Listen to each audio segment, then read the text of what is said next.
Mais uma lição do livro do estudo do livro dos profetas menores, né? Dos livros.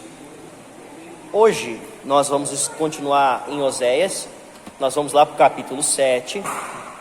Essa é a 29ª lição do nosso estudo.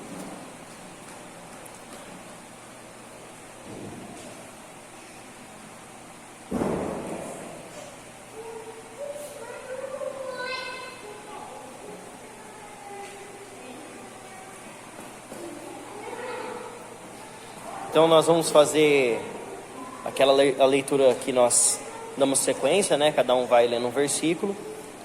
Eu vou ler o versículo 1 e nós vamos fazer o capítulo 7 todo hoje.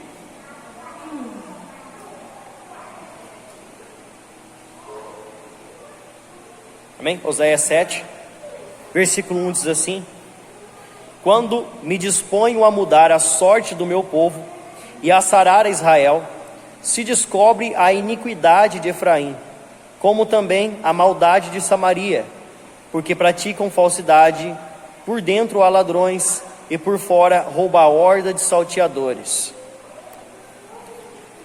Bom, aqui mais uma vez o Senhor repreende o povo de Israel e mostra o porquê era inevitável esse cativeiro, porquê que era inevitável a invasão, porque era um castigo que era necessário para o povo de Israel.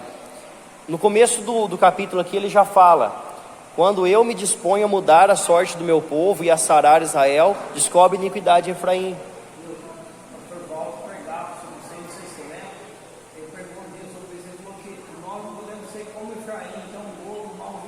É o que ele fala aqui, né? No versículo 8. O bolo tem que ser assado por inteiro. Metade metade não é. Uma parte crua, uma parte... É bem isso mesmo. Olha pra você ver como é que a expressão é antiga e tem o mesmo sentido, né? A igreja tem que ser um bolo bem virado, bem assado, dos dois lados. Sim. Porque Deus não aceita um lado. Pode passar. Efraim, Israel num todo, né?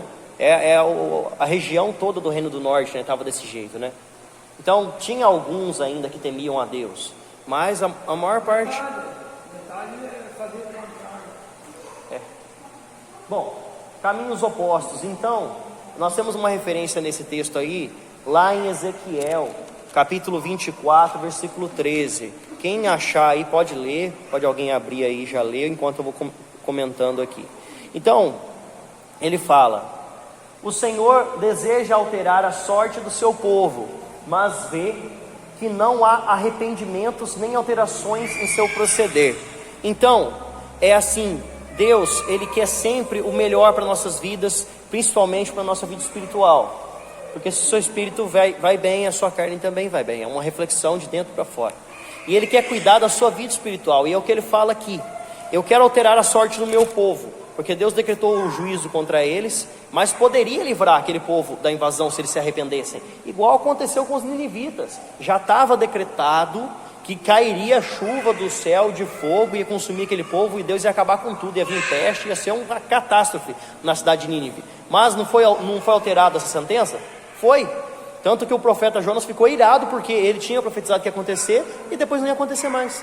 Então, da mesma forma que estava decretado que o povo ia ser invadido, que ia ser levado em cativeiro, Deus também podia mudar isso. Por isso que ele fala: quando me disponho a mudar a sorte do meu povo. A sorte aqui é destino, ou seja, o que vai acontecer com eles, né? É a sorte, para o bem ou para o mal. Então, quando ele dispõe a alterar, ele vê que o povo não tem mudança. Sabe aquela pessoa que ela fala assim: não, eu vou mudar, eu vou largar desse vício, eu vou abandonar isso, eu vou ir para a igreja, eu vou voltar, eu vou mudar a minha vida. Fala, mas não vai. Eu acredito que naquele tempo estava talvez acontecendo isso. Ou pior, eles nem estavam nem ouvindo o que o profeta estava falando, né? Das duas uma: ou eles ouviam, mas não mudavam, ou eles nem ouviam. Então, quando eu me disponho a mudar a sorte do meu povo, eu encontro iniquidade no meio deles. Vou ver se tem alguma coisa diferente, só tem coisa ruim, né? Pode ler Ezequiel. Na tua injustiça está a infâmia, pois tu purificaste e tu não, eu te purifiquei, não, tu não purificaste, nunca mais será purificado. A tua imundícia, enquanto eu não fizer descansar sobre ti a minha indignação. Então é o que ele fala: vocês não vão mudar enquanto eu não fizer descansar sobre ti a minha indignação. Ou seja, o que quer dizer isso? Enquanto eles não sentissem na pele, eles não iam mudar. Então tem muita gente que não adianta você falar. Ela só vai mudar quando acontecer, quando a consequência daquilo que ela está fazendo vier, aí ela vai mudar, né? Senão ela vai morrer naquilo. Tem muitas pessoas que só convertem quando fica doente e É, fica morte. sim, exatamente. Exatamente. Ou então, Ou uma catástrofe, né? depois de muitos anos fora do evangelho, a pessoa vê que o que perdeu, né? Vê o que tanto está perdendo. É porque a pessoa vai só diminuindo, vai só regredindo nas coisas, né? E afeta a vida inteira da pessoa, todas as áreas. Bom, então, aí no comecinho ele fala isso. A segunda parte do versículo ele diz: e se descobre iniquidade em Efraim, como também a maldade de Samaria, porque praticam falsidade, por dentro há ladrões e por fora rouba a horda de salteadores. Então, como eu sempre falo, nós temos que lembrar que o reino do norte e o reino do sul é dividido aqui. Então o reino do sul, se ele estivesse falando do reino do sul, ele estaria falando de Jerusalém. Quando ele fala do reino do norte, ele está falando de Samaria, porque Samaria ali era o lugar mais santo deles, né? Era onde que aquela mulher disse para Jesus: onde eu devo adorar, Senhor? Em Samaria ou em Jerusalém? Por quê? Porque no reino do norte o pessoal adorava em Samaria, e no reino do sul o pessoal adorava em Jerusalém. Então era o lugar mais santo ali deles, e o povo ia adorar lá, no templo lá. Então por isso que ele faz essa referência aqui: a maldade de Samaria, praticam falsidade, por dentro há ladrões e por fora rouba a horda de salteadores.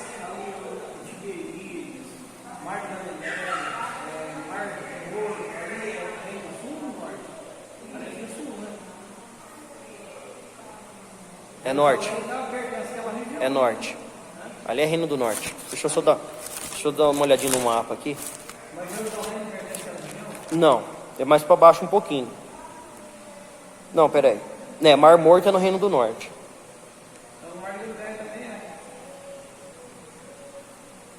É, também. Ali o Monte Carmelo, aquele lugar tudo ali. Uhum. Aquela onde Pedro morava, ali no Rio, ali vem pro lado do Rio. Ali é Cesareia de Filipe. Jope, né? Jope. Então, aqui, olha só. Ele fala: maldade de Samaria, porque praticam falsidade, por dentro há ladrões, e por fora rouba a horda de salteadores. Ele está falando aqui dos oficiais do templo, porque depois nós vamos abrir um texto aqui que vocês vão entender isso. Eles eram subornados, os juízes, os sacerdotes. Eles recebiam dinheiro para poder fazer falsidade, para poder mentir para os líderes, para os príncipes. Nós vamos ver isso aqui depois, porque depois ele vai comentar de novo. É muito importante entender isso, que na verdade ele está falando da liderança. Horda de salteadores, vocês lembram? Sempre estava falando sobre isso aí, que eles eram comprados, né? Que os negociantes, eles vendiam mais caro, então eles eram ladrões comerciais, né? Então isso aqui é tudo parte de liderança, de comércio, de economia. Então isso aqui estava um problema sério, e estava incomodando Deus de uma forma, porque eles faziam essas coisas dentro do templo. No espaço onde era para adorar, eles faziam essa sacanagem aí, né? Eles vendiam a pomba, vendiam os animais lá, preços mais altos, compravam por preço mais baixo, mas tudo desbalanceado, né? Tudo errado, as balanças. E também os juízes que eram comprados, né?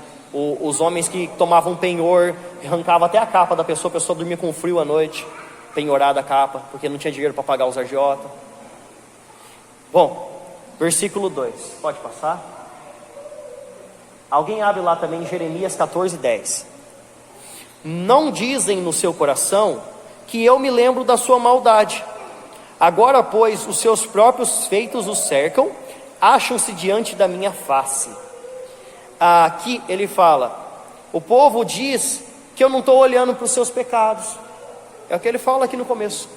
Não me lembro da sua maldade. Não, Deus não está vendo nada disso que está acontecendo, ou não estamos fazendo nada de errado. Nós estamos adorando a Deus no templo, e é assim, esse Deus foi o Deus que nos tirou da terra do Egito, porque eles tinham aprendido dessa forma, né? Mas não escutava os profetas que estavam lá, esse aí é idolatria, isso aí está errado, olha só o que diz as escrituras, olha o que diz os profetas, olha o que disse Moisés. Falava, o povo não escutava, não entendia. Estava tão enganado, o espírito de engano, como fala Oséias aqui no capítulo anterior, o espírito de engano tinha entrado naquele povo de uma forma que eles não estavam entendendo mais quem era esse Deus. Então dizem, não me lembro da sua maldade, agora os seus próprios feitos o cercam, acham-se diante da minha face. Esse aqui, os próprios feitos o cercam, é consequência dos erros deles, e acham-se diante da minha face, na verdade é para o sentido do mal, né? Estão diante de mim porque eu agora vou julgar eles, não diante da minha face, como muitas vezes fala na Bíblia, que o meu povo está diante de mim, ou que o meu povo está perto de mim, eu estou perto do meu povo, no sentido de proteção, no sentido de guardar, de ajudar, né? Esse povo nunca se apartou de mim. Agora nesse caso, diante da minha face, quer dizer que eles estão diante da minha ira, né? Pode ler em Jeremias?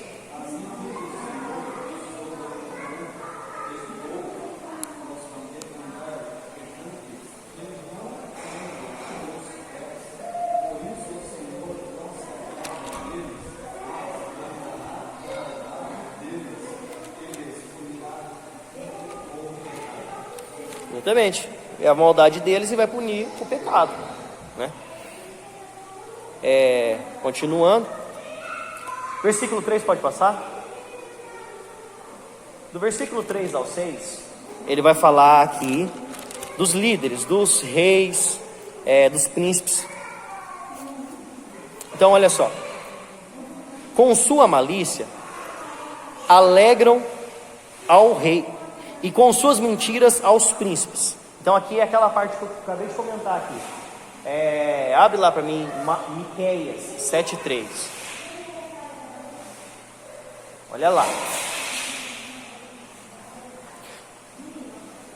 Todos eles são adúlteros, semelhantes ao forno aceso e ao padeiro que somente cessa de atiçar o fogo, desce e sovou a massa até que seja levedada.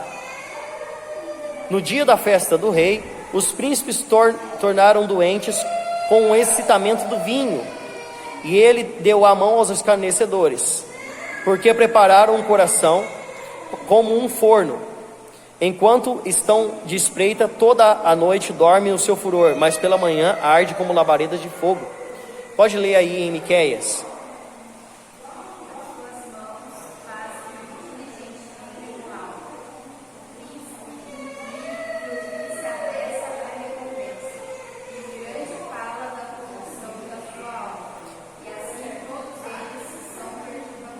Você pensa que governo corrupto é só hoje? Naquela época lá o povo já era corrupto. Até a família real. Você pensa bem, hoje, né, nós temos um sistema no país que, por mais que seja falho, se uma pessoa começa a cometer atrocidades muito grandes, vem lá a Lava Jato, vem lá os que estão atrás desse tipo de pessoa e taca eles na cadeia. Supondo que tudo isso funcione muito bem, se um homem da presidência do país, do governo se corromper, ele vai ser pego. Agora a família real, eles mandavam em tudo. Vai mandar prender o rei que jeito? Para os caras tomar o reino, era quase impossível para eles dar um golpe real. Eles tinham que reunir muitos soldados, tinham que ter uma força enorme, porque eles iam enfrentar ainda muitos soldados reais, porque a maior parte ficava do lado do rei, não ficava contra o rei, né? Então era difícil tomar um reino por causa de corrupção, por exemplo, né? Já aconteceu no passado. Até Davi teve que fugir da presença do filho dele por causa disso.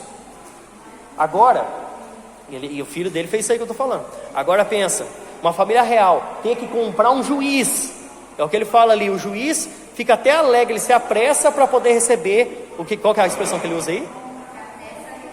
Se apressa a recompensa, porque ele ia subornar o juiz de tanta coisa errada que a família real praticava, de tanto roubo que eles faziam. Isso aqui já não é nem questão de idolatria mais, né? É roubo de terra, é exigência de impostos altíssimos, um monte de coisa, matava um, matava outro, escondia corpo e aí vai. Então aquele povo cometia muita atrocidade, estava feia a coisa, e a família real tinha até que pagar juízo para poder não ser julgado diante do povo, porque também, se eles começassem a fazer muita coisa errada, o povo caía em cima, né? Aí, uma hora ia dar um problema muito sério. Então eles tentavam meio que encobrir por baixo do pano ali. Por isso que ele fala: com a sua malícia alegram o rei, com suas mentiras aos príncipes. Então os juízes mentiam, forjavam, né? Eram comprados para poder falar que não, mentira, isso não aconteceu, né? E as festas, né? Aqui ele fala uma expressão aqui do 4 até o 6. Ele faz uma conjectura aqui, né? Ele faz uma simulação aqui, mostrando como seria uma festa real, né? Ele fala: todos eles são adúlteros, semelhante ao forno aceso pelo padeiro, que somente cessa de atiçar o fogo, desce e sovou a massa até que seja levedada. Então aqui ele faz essa comparação com o povo, falando que eram igual o padeiro faz com o seu pão, né? E no dia da festa do nosso rei, os príncipes tornam doentes com o excitamento do vinho.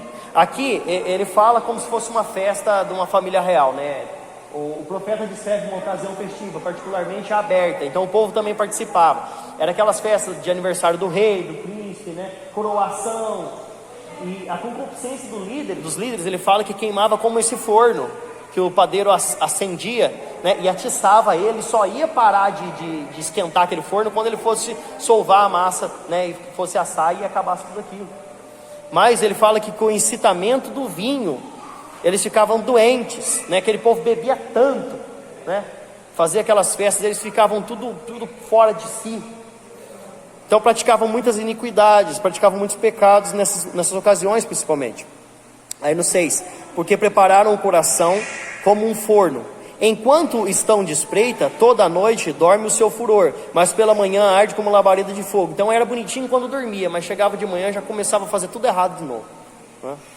Então a liderança, principalmente aqui, levava o povo tudo para a corrupção, né? Levava o povo para a corrupção, eles se corrompiam, eles continuavam cometendo a idolatria deles e não mudava nada daquilo, e o povo ia mudar que jeito, né? Geralmente o povo imitava o governo que tinha, né? Se o governo era ruim, quando falava lá na Bíblia, então fez Acás tudo que era mal diante dos olhos do Senhor, então fez o seu filho muito que era pior diante dos olhos do Senhor, do que o seu pai fez, muito pior do que o seu pai fez.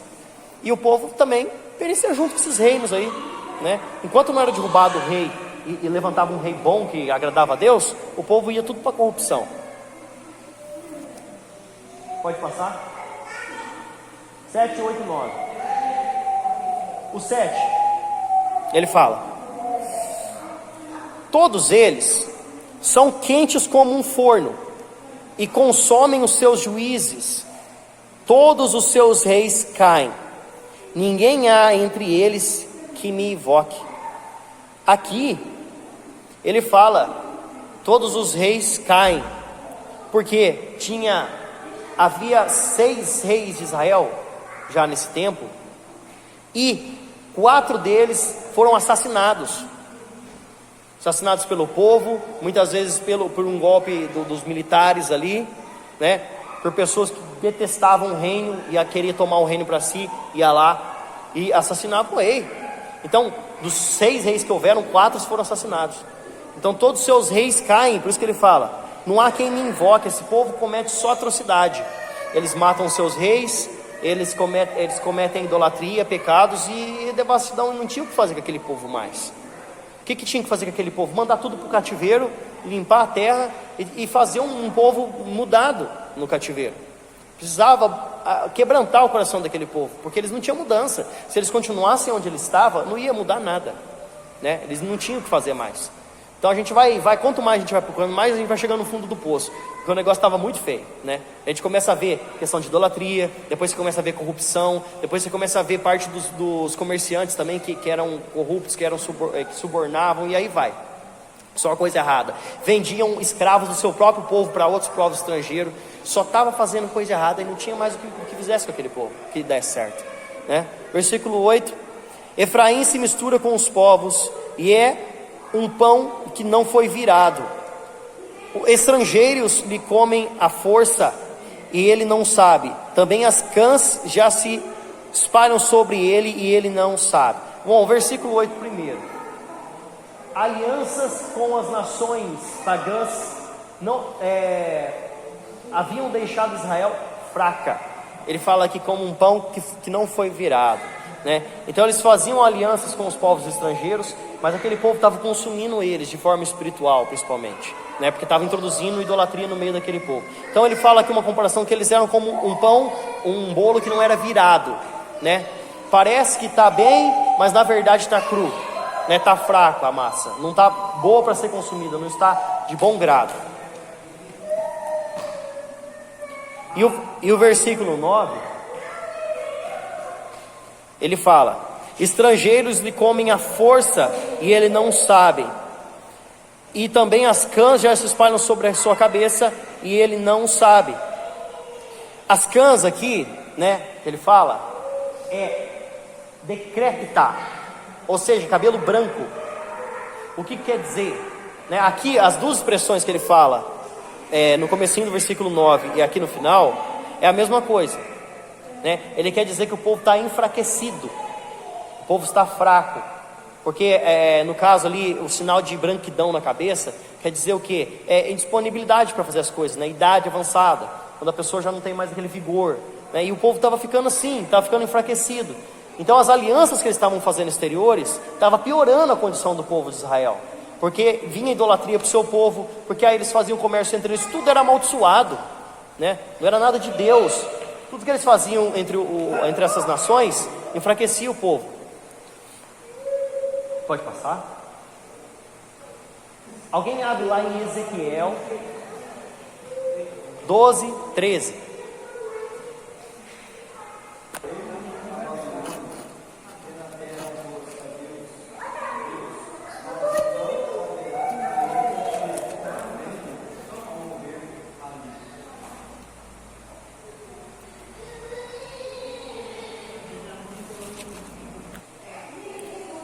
Ai deles porque fugiram de mim, versículo 13. Destruição sobre eles porque se rebelaram contra mim. Eu os remiria, mas eles falaram mentiras contra mim. Não clamam a mim de coração, mas dão uivos em suas camas. Para o trigo e para o vinho se ajuntam, mas contra mim se rebelam. Então ele fala no versículo 13, o que nós começamos a estudar no versículo 1, né? Ai deles porque eles fugiram de mim, e a destruição sobre eles porque se rebelaram contra mim. Eu até remiria esse povo, eu até mudaria o que ia acontecer, mas eles falaram mentiras contra mim. Por que mentiras contra mim?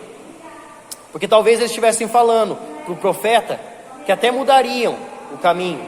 O profeta está certo, nós vamos mudar, vamos tirar essa idolatria, vamos fazer isso, aquilo, mas não mudou nada, então era mentira contra Deus. Ou ele está fazendo uma referência à aliança anterior, que ele não esquece da aliança, mas o povo quebrou a aliança. Porque na aliança o que fala? Não adorarás a outro Deus, não terás outro Deus diante de mim, né? Todas as alianças anteriores, ele fala que o povo tem que adorar somente a Deus, servir somente a Deus, mas aí ele estava introduzindo deuses estrangeiros. Então isso é uma mentira do povo contra Deus, ou seja, eles estão quebrando a aliança. Então, eu até remiria esse povo, mas eles não me servem, eles servem a idolatria. E o versículo 14, ele fala: não clamam a mim de coração. Por que não clamam a mim de coração? Porque eles até estavam indo no templo fazer a adoração, mas não era para Deus. E se estivesse falando alguma coisa para Deus também não fazia diferença, porque não era algo que vinha propriamente deles, era simplesmente um ritual que eles proclamavam ali. Mas dão uivos nas suas camas, para o trigo e para o vinho se ajuntam, mas contra mim se rebelam. Então ele fala, para fazer bagunça aquele povo se ajunta, para o trigo e para o vinho, né? Para poder colher, para poder plantar, para poder beber mais tarde, para poder fazer aquele monte de escárnio que eles fazem nas festas rituais deles, eles se ajuntam. Mas para poder me adorar, não, né? Não entra no templo para poder me adorar, entra para poder fazer a idolatria. Então, tem uma referência lá em Amós 2:8 que fala sobre isso aí também. Amós 2:8.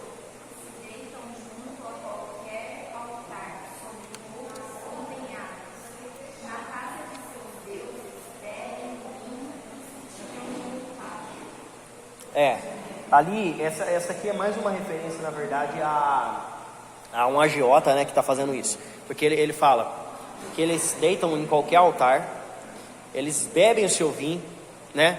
Eles pegam aquela roupa empenhada, aquela capa empenhada, né, que a pessoa teve que dar para poder pagar as dívidas, né? E o que ele fala no finalzinho? Multado. Então o vinho que eles compravam era com o dinheiro da multa, que era os juros, vamos falar assim, da pessoa que penhorou a capa. Então arrancava tudo que eles tinham, né? Ou comprava o filho dela, vendia o filho, ela tinha que vender o filho, porque geralmente eram viúvas, né? E não tinha marido mais para pagar dívida, então vendia o filho. Se tivesse marido, o marido era vendido. O que tivesse tinha que vender, né? Tinha que ser pago a dívida. Aí pegava esse filho, vendia e comprava vinho para eles poderem beber nas festas de idolatria dele. É o que ele fala, o dinheiro do que foi multado, dessa multa que foi paga a dívida, eles pegavam, compravam vinho, ia lá encher a cara no altar na idolatria. Meu Deus do céu. Desde o começo. É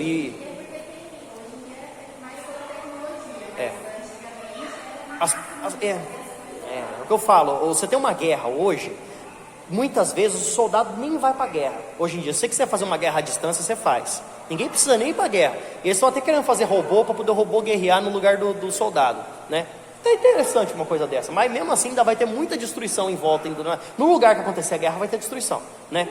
De qualquer forma, antigamente o negócio era no sangue mesmo. O cara pegava uma espada e decapitava o outro na frente dele. E você pensa, eu sempre comento sobre isso aí, né? Uma pessoa que nem o rei Davi, o cara cometeu aquele pecado, mas desde o começo foi tudo planejado. Ele ficou olhando a mulher lá, depois aí ele foi lá, coabitou com a mulher também tava nota 10, né? Porque ela também colaborou muito, né? Coabitou com a mulher falou nada pro marido. Foi lá, mandou o cara ir para casa, vai lá, né, deita com a sua mulher e tal, porque ele já estava desconfiando que ia acontecer alguma coisa, que ele ia ter um filho, né? Vai lá, deita com a sua mulher. Ele meio desconfiado, não vou, porque eu preciso ir para a guerra. Não vou não. Tá bom, então vai para a guerra. Aí mandou uma carta para ele, vai lá, ô Joabe, bota ele na linha de frente para ele morrer logo. Você tá vendo como é que era o negócio? Era o rei Davi que fez isso. Depois o filho morreu.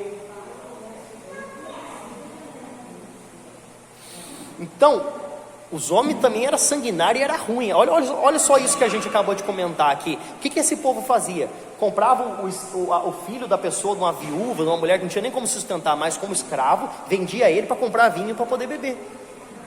Não é um absurdo uma coisa dessa? Então, desde essa época, né, desde sempre, o ser humano comete tanta atrocidade. Quando a gente vai lendo e a gente vai aprofundando, a gente começa a entender o que estava acontecendo, né? Começa a entender de fato o que estava acontecendo. Porque às vezes a gente bate o olho aqui e não lê por ler, você não entende, né?